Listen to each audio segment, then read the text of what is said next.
Sunday afternoon. It's amazing how much it dries, just a little bit of sunlight and a little bit of wind. The other day we were here to change oil and filters on the skidder and it was just sloppy. It's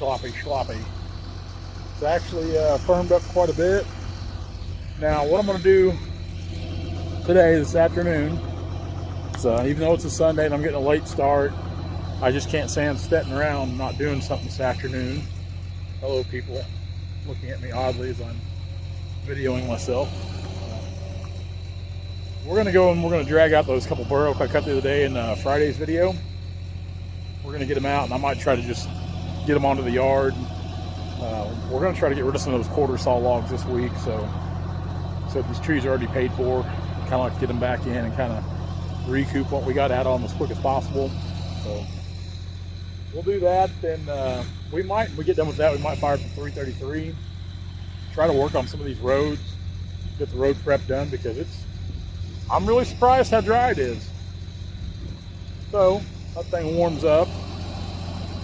Hi, person. People just see me talking to myself with the camera out in front of me. They're like, what a weirdo. I think the same thing a lot too. Anyway, we're gonna get those Bur Oak, see if we can get something done. Get up into this monster. Yes, I know. I've got the new one in the Toyota there.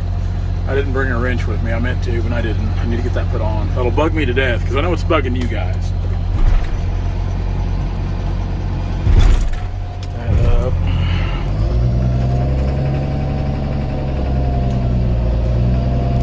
That thing up there. Kick that parking brake off, and away we go. Now we're going to go out down the road and go in from the bottom to get these. The other day's video, you guys seen that little bluff down there, and there's no way we can get down or over it in this monstrosity. Getting down it, sure, we let gravity do its thing, but getting up might be a bit of a challenge. So this week they're already calling for more rain. Tuesday night into Wednesday, heavy rain. Of course, I was up at Rockville yesterday afternoon. You guys that follow me on Instagram or Facebook, you see I went and picked up my hopper bottom trailer I bought a few weeks back and finally got it back to Rockville. They took behind the 379. So this week, who knows what we're going to get to do with the rain coming in. Last week was kind of a wash. We didn't get to do a whole lot, do some cutting. Might get to do some cutting this week as well. I would like to deck logs right there is where I want to deck some walnut, because we got a lot of walnut up on that hill. And that would be a good place to deck it. We'll just load right there off the road. That should work good.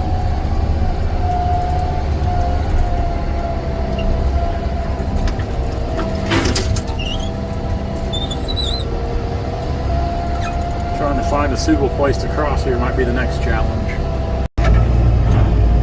So I got the first big main log cut off this, and that's what we're going to try to get out first, because there's no way we could probably make it through that ditch over here trying to pull all this.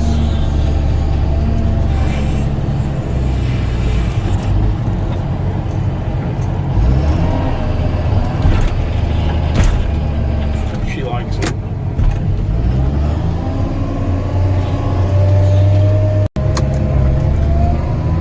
We've had some people comment on Facebook and YouTube both.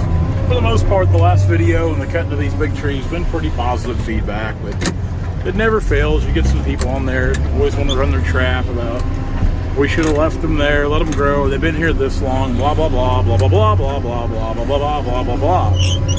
It's not how it works. It's not how it works at all. Yeah, it's a big tree and it's seen a lot of floods, it's seen a lot of storms. I don't know how old it is. I'm not counting the rings, quite honestly. I'm not that concerned with how old it is. I'm just concerned that it's a good big tree and it cuts solid. Now, one gentleman, like I said, I don't even recognize names. I think he was on the wrong page, the wrong channel to be commenting the way it was anyway, said that we shouldn't have cut it because there's no dead limbs. Well, that's actually not factual, because there were several dead limbs in that tree. That tree's probably peaked. That's probably as big as that tree's ever going to get. And judging by the dead limbs that were starting to come out, kind of like this Bur Oak here in front of us, you see all these dead limbs starting to come out here? Yeah, that guy's on the downhill side of his life cycle. He's not going to get any better. He's not going to get any bigger. He's going out of this world. And that tree, I didn't mark it. It's a little too rough. It's got wire in it. There just wasn't a whole lot we could do with it like we could this other one we cut. Some people commented about where they were in the part of the country, like, no, they'd leave trees like that because they're not worth cutting. Well, I don't know what to tell you there, because we have good markets for those big trees like that, but they've got to be a certain kind of tree. They've got to be your Bur Oak, your white oak, your chinkapin oak. They've got to be a white wood. So not every great big tree we come across like that we will cut, but we do have a good outlet for them. Those trees are getting hard to find. They're getting few and far between. And I like cutting them. I think it's a great feeling to cut those big old growth trees. Have a lot of fun doing it. Again, just a phenomenal piece of Bur Oak here. Don't get to cut trees like that too often. I didn't think we'd be able to pick it up with the Serco. Now, Dad and I measured this once we got it out, and right here it's going to go, if we get down here to the bottom, it goes right at 39 is where it goes this way. But if you come across with it, so if we come across, we're actually at like 44 this direction. We can come across this way. Of course, we're like at 48 this direction. So I'm kind of curious what they're gonna call this log when they measure it. I'm guessing a 41 or a 42. That we didn't quite make 12 foot. We're just a little under it. It's just short enough that they're actually probably gonna call it an 11. Yeah, it's gonna be close because we don't have a whole lot of trim up here. We're gonna be close for that 12, but yeah, big log, a lot of footage. Surprisingly enough, again with the Serco, I didn't know if we'd be able to get this thing loaded, but we did. Now granted, I didn't have any phone mounts to get good video footage of it coming on or coming off. I tried, but I just don't have a good place to put this phone, and it takes a lot of concentration and really paying attention handling these things.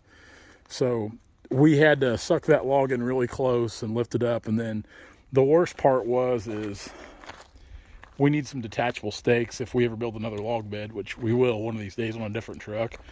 We'll definitely have a couple stakes on each side of the truck that you can drop in, just take off on and off, because on logs like this, that would have made things a lot easier. That way you can just kind of hoist them right up on there, because you can't lift high enough to get the log turned, and that's what made it rough kind of loading.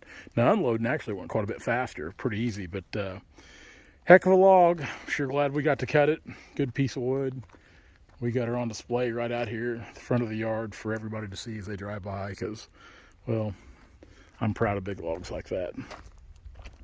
Hey guys, if you like what you see, be sure to like, comment, and subscribe to our channel for all of our latest videos.